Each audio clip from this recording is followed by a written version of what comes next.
Hello दोस्तों, आप लोग का स्वागत है हमारे चैनल पर पीआर नॉलेज रिसर्च सेंटर पर। तो मैं स्टार्ट की हूँ ज्योग्राफी, जो कि क्लास 10 का एनसीईआरटी है। और ये आप देख सकते हैं, ये डिटेल एनालिसिस है यूपीएससी और अदर पीसीएस एग्जामिनेशन के लिए। वन एवं वन्य जीव संसाधन हम करवाएंगे। 9 क्लास का एनसीईआरटी कंप्लीट हो चुका है। अगर आपने नहीं देखा है तो जाइए, उसकी प्ले लिस्ट बनी हुई है और उसको आप देख सकते हैं। क्लास 10 का हिस्ट्री पढ़ा दिया गया है आपको, और पॉलिटिकल साइंस भी पढ़ा दिया गया है। ये है ज्योग्राफी। तो ज्योग्राफी का फर्स्ट लेसन हो चुका है, सेकंड लेसन है। अगर आपने अभी तक नहीं किया तो इसको कंप्लीट करिए, क्योंकि अगर आप यूपीएससी की और पीसीएस की प्रिपरेशन कर रहे हैं तो यहाँ पर एनसीईआरटी बहुत इंपॉर्टेंट है। तो जिस तरह का पैटर्न चेंज हो गया है तो एनसीईआरटी पे डिमांडेबल है, और यहाँ से क्वेश्चन बहुत सारे होते हैं, आते हैं डायरेक्टली, जो मैं आपको दिखाऊंगी। तो चलिए स्टार्ट करते हैं बिना टाइम वेस्ट किए हुए। तो वन एवं वन्यजीव संसाधन को आज करेंगे। मेरा नाम प्रिया है, और स्टार्ट करने से पहले एक ही रिक्वेस्ट है कि अगर आप नए हैं तो हमारे चैनल को लाइक शेयर सब्सक्राइब जरूर करिएगा। चलिए लेट्स स्टार्ट। वन एवं वन्यजीव संसाधन करेंगे आज हम। ठीक है। नारक मेरे ईश्वर, लेपचाओं की दुनिया में आप संगीत के जनक हैं। ओ नारक मेरे ईश्वर, मुझे स्वयं को आपको समर्पित करने दें। मुझे आप अपना संगीत झरनों, नदियों, पर्वतों, वनों, कीटों और जानवरों से ग्रहण करने दें। मुझे आप अपना संगीत मधुर समीर से ग्रहण करने दें और इसे आपको ही समर्पित करने दें। पश्चिम बंगाल के उत्तरी भागों का लेप्चा लोक संगीत है ये। तो इस ग्रह पर सूक्ष्म जीवाणुओं और बैक्टीरिया, जोंक से लेकर वटवृक्ष, हाथी, ब्लू व्हेल तथा करोड़ों दूसरे जीवधारी के साथ रहते हैं। यह पूरा आवासीय स्थल जिस पर हम रहते हैं अत्यधिक जैव विविधताओं से भरा हुआ है। मानव और दूसरे जीवधारियों का एक जटिल पारिस्थितिकी तंत्र का निर्माण करते हैं, जिसका हम मात्र एक हिस्सा हैं। अपने अस्तित्व के लिए इसके विभिन्न तत्वों पर निर्भर करते हैं। उदाहरणतया वायु जिससे हम सांस लेते हैं, जल जिसे हम पीते हैं, और मृदा जो अनाज पैदा करती है, जिसके बिना हम जीवित नहीं रह सकते हैं। पौधे, पशु, सूक्ष्मजीवी इनका पुनः सृजन करते हैं। वन पारिस्थितिकी तंत्र में महत्वपूर्ण भूमिका निभाते हैं, क्योंकि ये प्राथमिक उत्पादक हैं जिन्हें पर दूसरे सभी जीव निर्भर करते हैं। तो वन्य जीवन और कृषि फसल उपजातियों में अत्यधिक जैव विविधताएं पाई जाती हैं। ये आकार और कार्य में विभिन्न है, परंतु आत्म अंतर निर्भरताओं के जटिल जाल द्वारा एक तंत्र में गुथी हुई है। भारत में वनस्पति जात और प्राणी जात। यदि आप आसपास की नजर दौड़ाते हैं तो आप पाएंगे कि कुछ ऐसे प्राणी और पौधे हैं जो आपके क्षेत्र में ही पाए जाते हैं। वास्तव में भारत जैव विविधता के संदर्भ में विश्व के सबसे समृद्ध देशों में से एक है। यहाँ विश्व की सारी जैव उपजातियों की 8% संख्या लगभग 16 लाख पाई जाती है। ये अभी खोजी जाने वाली प्रजातियों में से 2 या 3 गुना है। आप पहले ही भारत में पाए जाने वाले वनों और वन जीव संसाधन के क्षेत्रफल और किस्मों के बारे में पढ़ चुके हैं। आपने सोचा होगा कि इन संसाधनों का आपके दैनिक जीवन में क्या महत्व है। ये विविध वनस्पति जात और प्राणी जात हमारे हर रोज के जीवन में इतने गुथे हुए हैं कि हम इसकी कद्र नहीं करते, परंतु पर्यावरण के प्रति हमारा असंवेदना के कारण पिछले कुछ सक्षम समय से इन संसाधनों पर भारी दबाव बढ़ा है। अपने क्षेत्र में मानव और प्रकृति के समन्वयी संबंधों पर प्रचलित कहानियों के बारे में पता कीजिए। तो भारत में वन और अन्य वन्य जीवन का संरक्षण। तो वन जीवन और जीवनों में तेज गति से हो रहे ह्रास के कारण इनका संरक्षण बहुत आवश्यक हो गया है। परंतु हमें वनों और वन्य जीवन का संरक्षण करना आवश्यक क्यों है? संरक्षण में पारिस्थितिकी विविधता बनी रहती है तथा हमारे जीवन साध्य संसाधन जल, वायु और मृदा बने रहते हैं। यही विभिन्न जातियों में बेहतर जनन के लिए वनस्पति पशुओं में जीन्स विविधता को भी संरक्षित करती है। उदाहरण के तौर पर हम कृषि में अभी भी पारंपरिक फसलों पर निर्भर हैं। जलीय और विविधता मोटे तौर पर मछली पालन बनाए रखने पर निर्भर है। शांत घाटी के मुखली नर्सरी में आदिवासी युवतियां बांस के पौधे लगाते हुए देख सकते हैं, और छोटे छोटे जंगली उत्पादों को बेचती है आदिवासी महिलाएं। सूखी पत्तियों को एकत्रित करती हुई आदिवासी महिलाओं। तो 1960 से 1970 के दशकों के दौरान पर्यावरण संरक्षकों ने राष्ट्रीय वन्य जीवन सुरक्षा कार्यक्रम की पुरजोर मांग की। भारतीय वन्य जीवन रक्षण अधिनियम 1972 में लागू किया गया, जिसमें वन्य जीवों के आवास रक्षण के अनेक प्रावधान थे। सारे भारत में रक्षित जातियों की सूची भी प्रकाशित की गई।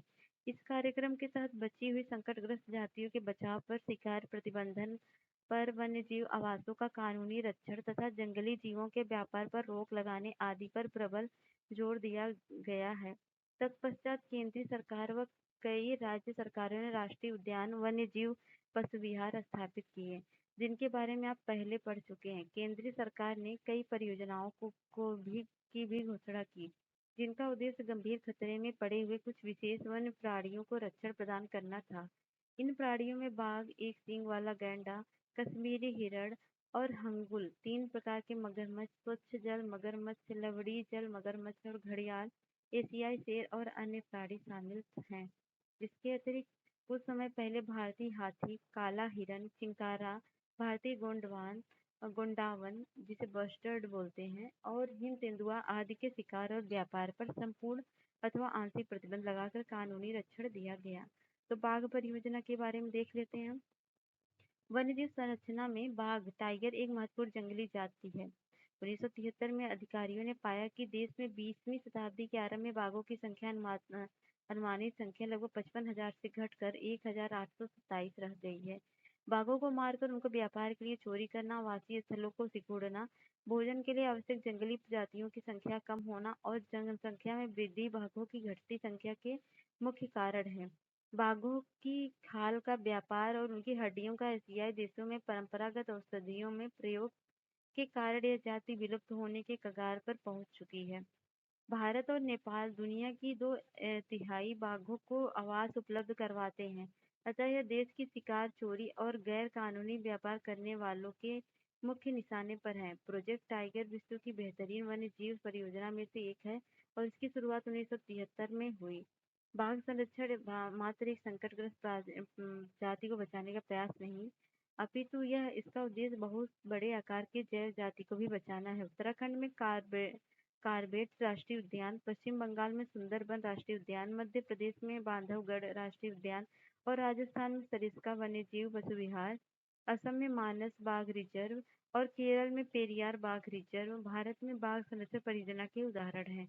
ये काजीरंगा राष्ट्रीय उद्यान में गैंडों और हिरन को देख सकते हैं। क्वेश्चन पूछता भी है कि काजीरंगा किस लिए फेमस है, तो एक सींग वाले गैंडों के लिए, हिरन वगैरह के लिए। आजकल संरक्षण परियोजनाएं जैव विविधताओं पर केंद्रित होती हैं, न कि इनके विभिन्न घटकों पर।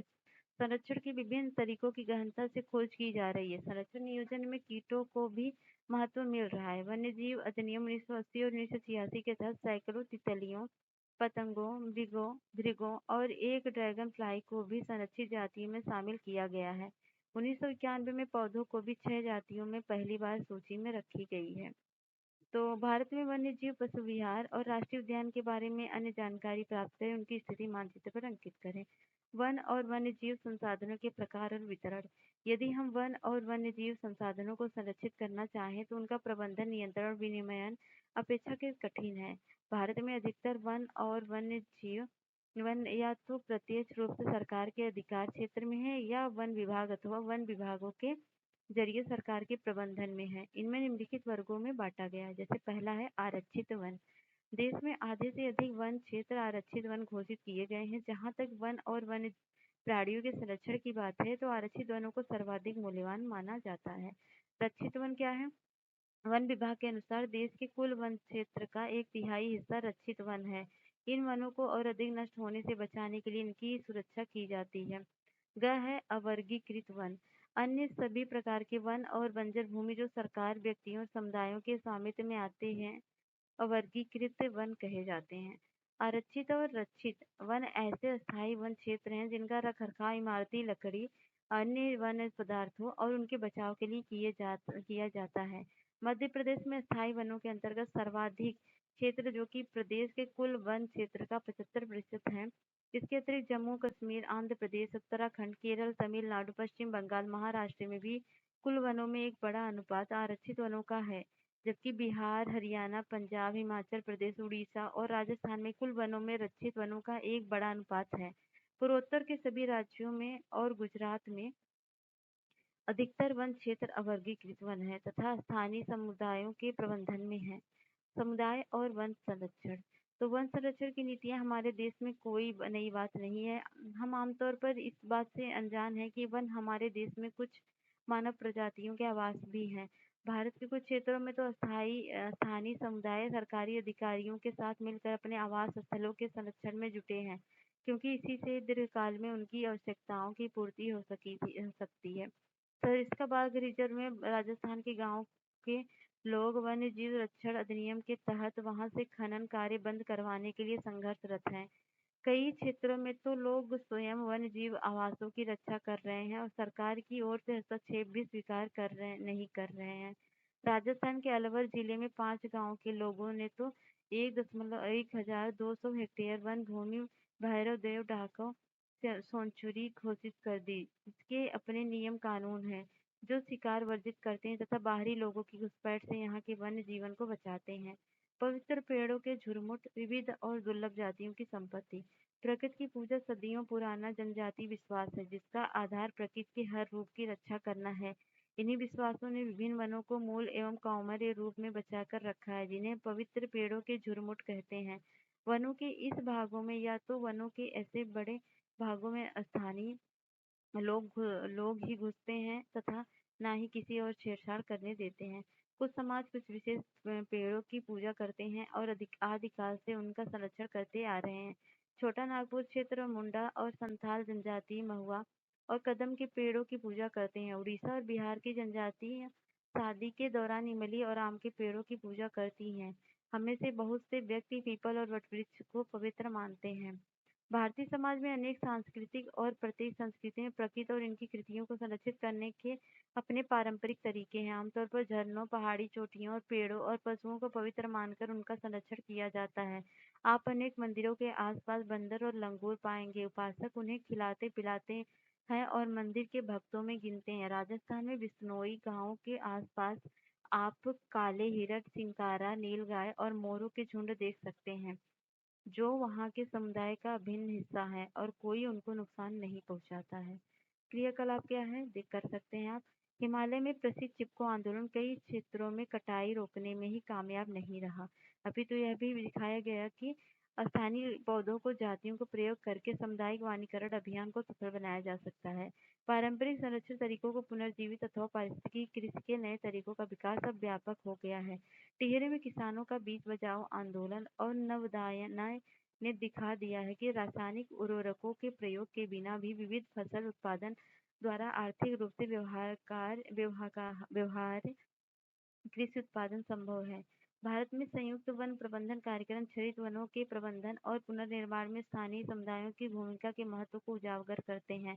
औपचारिक रूप से इन कार्यक्रमों की शुरुआत 1988 में हुई, जब उड़ीसा राज्य ने संयुक्त वन प्रबंधन का पहला प्रस्ताव पास किया। वन विभाग के अंतर्गत संयुक्त वन प्रबंधन हरित वनों के बचाव के लिए कार्य करता है और इसमें गाँव के स्तर पर संस्थाएं बनाई जाती हैं, जिसमें ग्रामीण और वन विभाग के अधिकारी संयुक्त रूप से कार्य करते हैं।